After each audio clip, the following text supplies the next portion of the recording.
You see, we're living in a world where there's so many different levels of consciousness and experience and different characters and temperaments and levels of depth.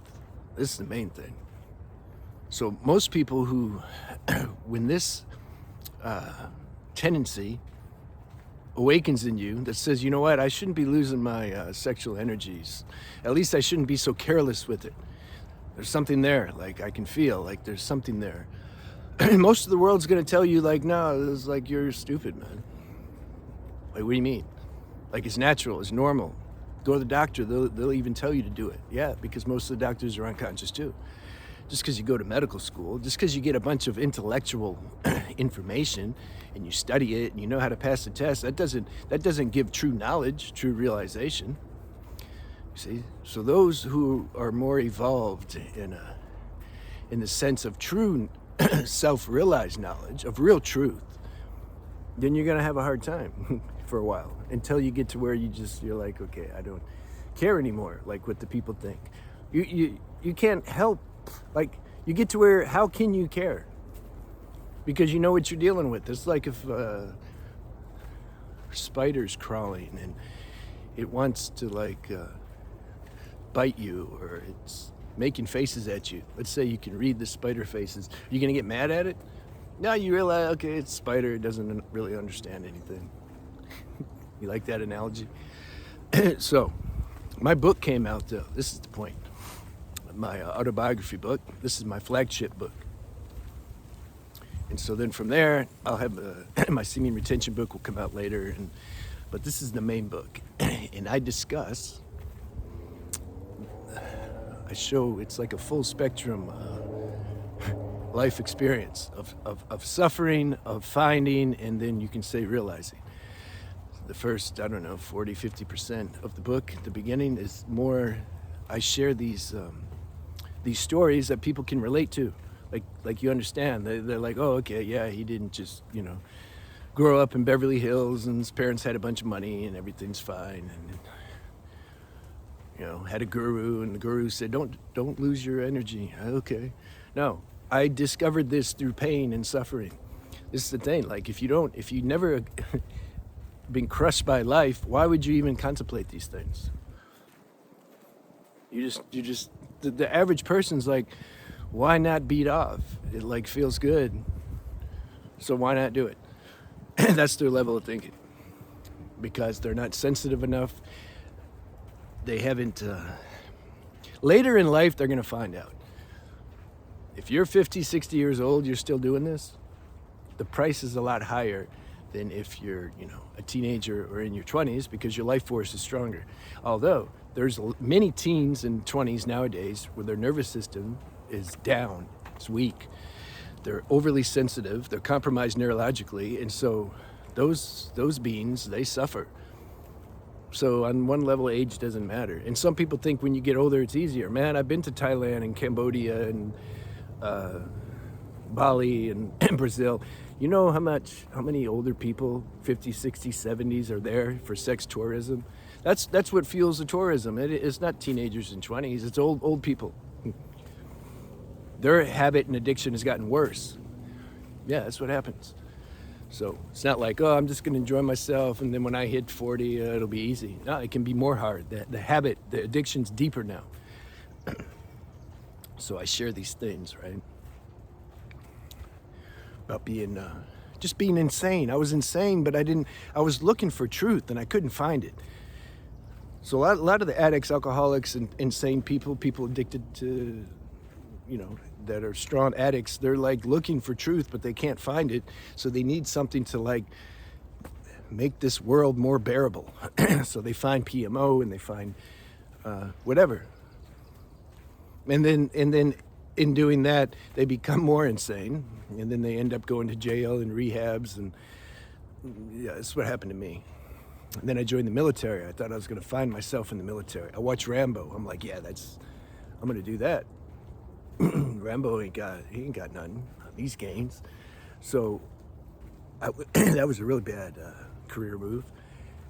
And then talk about, and I was like, okay, I'm gonna make money. Yeah, it's all about money. So I went and sold cars, made a bunch of money, got more crazy. And then I like bottomed out. I'm like, I can't keep living like this. I'm like, I'm going to join an ashram. That's what you do. Go to an ashram and just like be a monk and meditate forever and be in bliss. So I tried that. I went to Brazil looking for healers, went to India trying to find a guru, went to Thailand and Bali looking for like expert bodywork healers, because I had a lot of suffering in this physical body with my spinal column and also my nervous system. I was just looking for answers. Where are the answers at? And then went to China. And so I talk about all these things, and then found plant medicine. I thought I found the elixir when I found that. Magic mushrooms and ayahuasca and San Pedro. I'm making a separate book on plant medicine too. And fasting. Got deep into water fasting, dry fasting. That's going to be my health book. But I touch on all these things in the autobiography. It's like gives you a summary of what's going on. And it's all underpinned with the realizations, not a one-dimensional story about insanity. That's the main point. There's plenty of books like that. Just look how insane I am. Yeah, I'm insane too, but what's the solution? So, for those who feel like you want to that reading something like that might help you, might give you some feeling that like you're not alone, or that it's not like you're not normal or something. Like, why am I going through this? This isn't normal. Yeah, because most people, they haven't been dealt the special forces cards that you've been dealt. I made a video about that too, about for some people, this life is like special forces training. Life keeps hammering you, keeps beating you down. And so then that's the compost that drives you to start to wake up to your spiritual nature. And you can say semen retention is one of those ingredients. It's not the only thing. Yeah, this is the thing. There's no one thing. This is what I share in my book too. I found a lot of good things, but there's no one magic thing. It's a full spectrum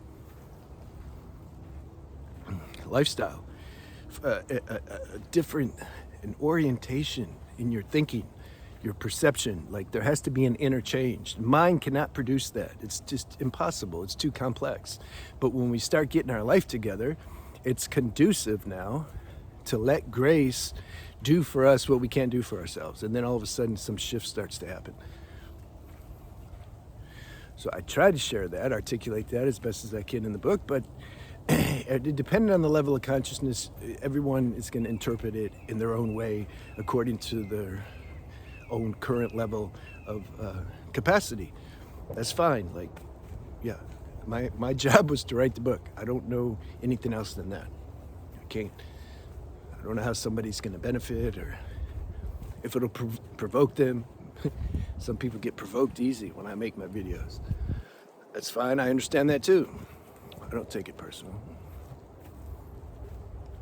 But the bottom line of this video is, like, if you're having a harder time than others, you're going to understand semen retention better than others. Because there's certain knowledge you can't learn in school. It's an inner revelation. You just have this inner feeling that, like, I shouldn't lose my sexual energy. Now, the problem is we're not used to listening to this. We don't trust this inner sanction. We want somebody else to confirm, say, yeah, you're right. So then you go and ask somebody, your friends or a doctor, they're like, no, you're wrong, man. So then you think there's something wrong with you. Like, oh, maybe it's not true. You gotta stand alone with truth. You and truth are a majority. You don't need other people, especially because they don't understand. They don't understand. They're speaking to you based on their capacity and level of understanding, and it's less than you. Then you say, well, why aren't they suffering? Yeah, that's why. Because they're not as sensitive as you, and they haven't yet. Life hasn't.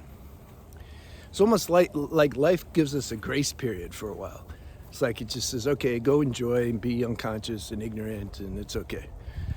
Then later, life starts to crush you. It's like, okay, it's time to wake up. They haven't reached that stage yet. They're still like in blah, la la land, like still sleeping and enjoying. Yeah, I beat off. It feels real good. Don't ask those people anything. Like they don't know. You need to ask people that know something. And in the meantime, because they're hard to find, just don't ask anybody anything. Don't tell anybody anything. And you just do what you do. That's what you do. Yeah, I learned that early on. Why set yourself up for misunderstanding? If they don't understand something, by definition, they misunderstand. That's the problem. It's called but they think they understand. That's the worst. It's like an arrogant ignorance. Somebody starts thinking they're knowledgeable about something they know nothing about. Especially nowadays with the internet.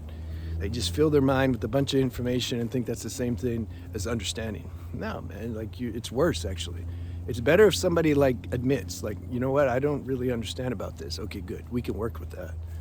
But somebody that thinks they understand, it's okay, life's gonna make them suffer, and then that cracks them open, and then their capacity to understand starts to increase. They get more open. You're already at that stage. And so that conflict inside, that's what causes the suffering. You're special. Don't feel special, but you are. All right, the book is in the video description box. I put the link if you're interested. And that's it. I'll see you soon.